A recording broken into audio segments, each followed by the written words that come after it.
Assalamualaikum warahmatullahi wabarakatuh. Saya Liwomilah NIM 34 Prodi S1 Kebidanan Universitas Nahdlatul Ulama. Di sini saya akan membahas tentang biomekanika. Oke, next. Perhitungan denyut jantung itu biasanya antara 60 dan 100 detak per menit. Itu jantung yang normal. Untuk ukuran ini mungkin bisa berbeda pada setiap orang. Seperti anak-anak itu cenderung memiliki ukuran detak jantung yang lebih tinggi dibandingkan orang dewasa. Dan waktu yang terbaik untuk mengukur detak jantung yang normal adalah tepat setelah bangun tidur di pagi hari, sebelum kamu mulai bergerak atau minum kafein. Dan cara menghitungnya itu cukup mudah. Kamu hanya perlu memeriksa denyut nadi menggunakan jari-jari baik di pergelangan tangan atau sisi leher.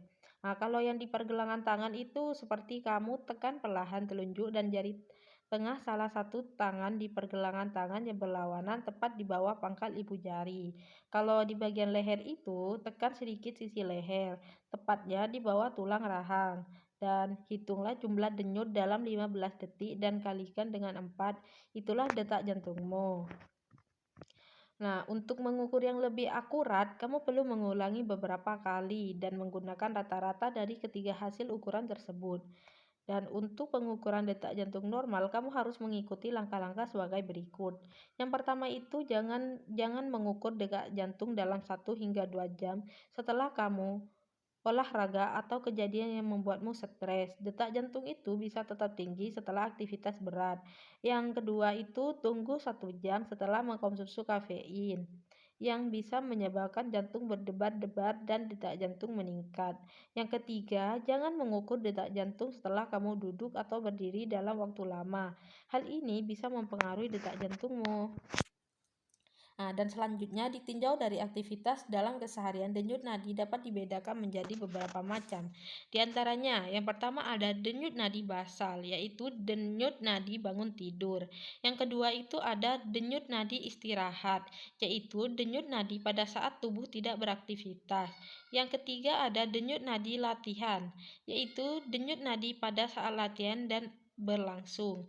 Yang keempat ada denyut nadi pemulihan atau recovery, yaitu denyut nadi setelah latihan. Baik, yang selanjutnya, jika tidak tersedia pulse atau monitor, dapat digunakan dengan cara memeriksa detak jantung di tempat-tempat yang telah disebutkan di atas selama 15 detik dan dikalikan 4. Sebagai contohnya, dalam penghitungan diperbolehkan 25 detak per 15 detik, kemudian dikalikan 4 sehingga diketahui denyut jantung 100 detak atau menit. Bisa juga dilakukan dengan memiliki durasi 10 detik, namun dikalikan 6, 20 detik kali 3 hingga 30 detik kali 2. Hal yang terpenting adalah mengkonversinya menjadi 60 detik atau 1 menit. Dan selain itu, denyut nadi juga dapat digunakan sebagai parameter dalam menentukan intensitas latihan, zona latihan anaerobik atau target heart rate atau THR. Didasarkan pada presentasi denyut nadi maksimal atau maximum heart rate atau HRMX. Zona latihan aerobik berkisar pada presentasi 60-80% dari HRMX.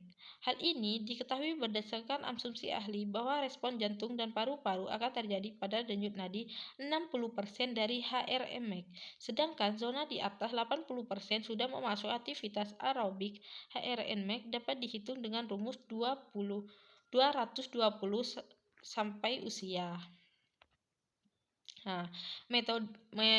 Menggunakan dengan cara metode Carnot ini, maksimum heart rate atau HRMX adalah denyut jantung yang dapat dicapai pada saat berolahraga tergantung umurnya.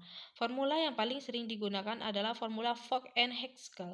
Untuk memperkirakan maksimum heart rate, seorang digunakan formula yang berdasarkan pada umur. Maksimum heart rate dapat diperkirakan dengan menggunakan beberapa formula.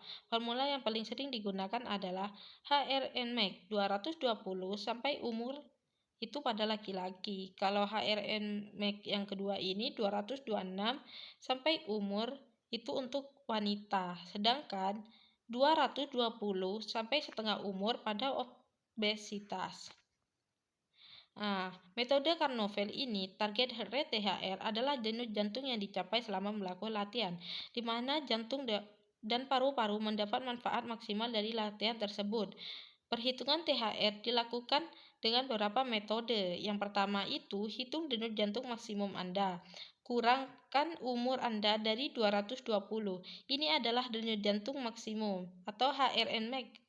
Sebagai contoh, 220 itu HRNmax-nya dikurangi 19 itu adalah umur Anda, sama dengan 201. Step kedua itu periksa denyut jantung saat istirahat atau RHR. Anda dapat menghitung denyut jantung selama 60 detik atau selama 30 detik dan mengalihkannya dengan 2, asalkan hitungan akhirnya menjadi denyut per menit. Ingatlah bahwa denyut pertama dimulai dari 0. Hitunglah rata denyut jantung pada pagi hari selama 3 hari untuk mendapatkan rata denyut jantung saat istirahat. Untuk melakukan ini, tambahkan ketiga hitungan itu dan bagilah dengan 3 untuk mendapatkan nilai RHR. Sebagai contoh, 80 tambah 90 tambah 90 dibagi 3 sama dengan 86,6.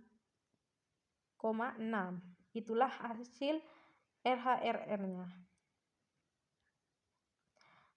Step yang ketiga itu, hitunglah cadangan denyut jantung kurangkan HRR dari HRmax.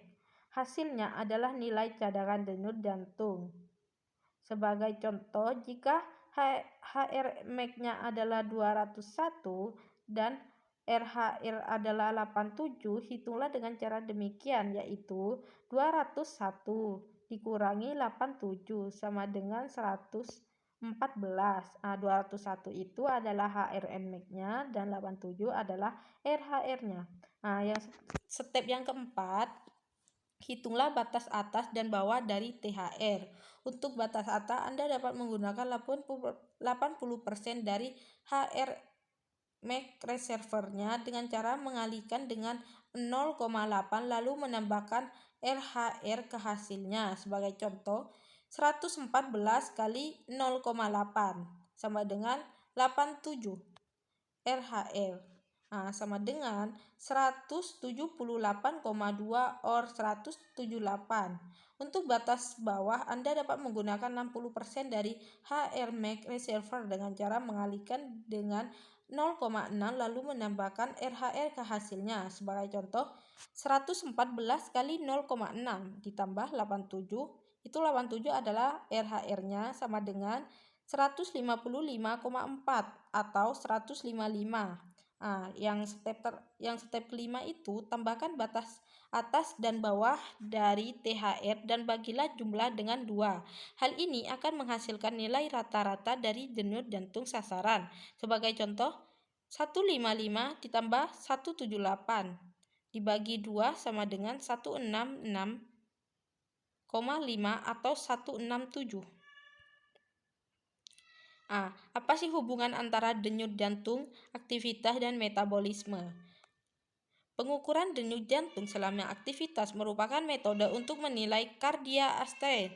Telemetri dengan rangsangan elektrokardiogram atau ECG adalah alat yang biasa digunakan untuk menghitung denyut jantung.